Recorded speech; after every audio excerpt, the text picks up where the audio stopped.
am back on the Orange and Brown Talk podcast. And Mary Kay, we're going to start here with the player who is on the roster and most likely to be the week one starter, and that is Jacoby Brissett.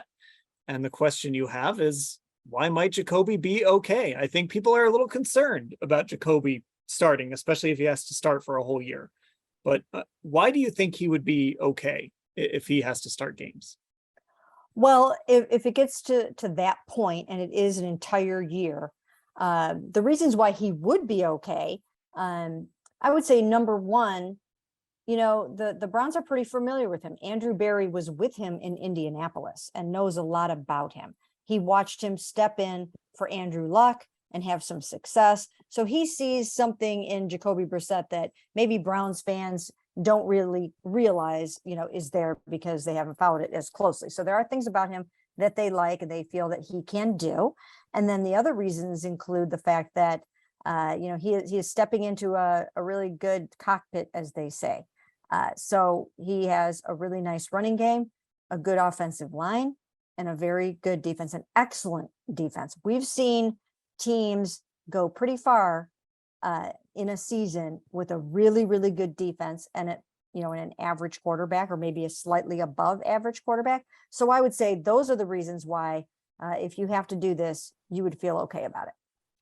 Yeah, Ashley, how would you feel if it was Jacoby Brissett as the man for this team? I feel like we're going to have this discussion a lot over the next 2 months. Yeah. After we finally figure out whatever the suspension is going to be for Deshaun. But how do you feel about Jacoby right now?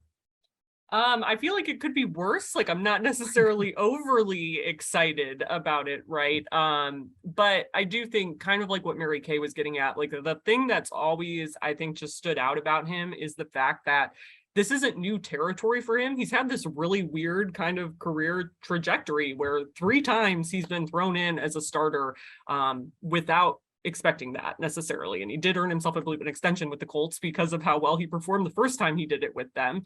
But I think that's a huge part of the draw with him. And I do think there is a certain intangible element when you are talking about the quarterback position and being able to kind of handle that pressure and handle it successfully, especially when you are a guy who is basically a career backup, essentially. And I do think he has that X factor about him. And that's a big part of what drew from him. Obviously, very close with Tom Brady from having been in New England, and talked about how, he's kind of served as a mentor for him the first time we got to talk to Jacoby Brissett this offseason. So I do think there is something there in it. Their situation could be a lot worse than it is currently, but it's still not a guy, that anyone I think is going to be jumping up and down for if you hear Jacoby Brissett is going to be starting the full season, right? Yeah, what you're hoping for is to get that guy who in 2019, you got off to a 6-4 start. They beat Kansas City. I remember that Sunday night game when they beat Kansas City at Arrowhead with Jacoby as the starter. And he got hurt at some point in that year. They got off to a 6-4 start, and then they just collapsed and went 7-9. It does sort of feel like that's what you're hoping to get out of Jacoby, is if Deshaun's going to be out, let's say 8 games or 10 games, just get this team to 5-5 or 6-4, or, even 4-6, you could still rally and make the playoffs if Deshaun Watson comes back and is ready to go. You're just kind of, if he's got to start 17 games, it gets a little iffier. But I think he's shown he's good enough, Mary Kay, that if you need him for 6, 8, 10 games, he can probably give you what you need and keep you in the race a little bit. Right. And, I think they looked at it as, sort of a little bit of an upgrade over Case Keenum, just in terms of some of the things that he can do, maybe not in terms of skill level, but skill set, which is transfers a little bit better with Deshaun, a little bit more dual threat and different things like that. So I think they were comfortable from that aspect of it, but also he doesn't cost them any more than what they are already paying right now. They don't have to give up a draft pick to get him. They don't have to give up more money to sign him. They don't have to give up anything at all. They can just kind of plug him in and go. And of course, some of this depends on how long that suspension is.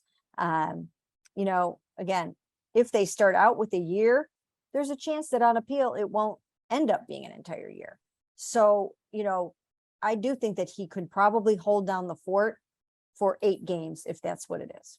Yeah, it's like for me, and I think I've said this before, like you're not counting on him to win you any games, especially if it's only a partial season suspension for Deshaun. You just don't want him to actively be losing you games, and then you hope like this star-studded defense that you've put together can do most of the work. And obviously guys like Nick Chubb and maybe Amari Cooper makes some big plays. The offensive line holds up. You're kind of just hoping that these pieces you have built around the quarterback can do just enough to remain competitive and stay in that race until Watson comes back, if it is, again, only like that partial season kind of suspension.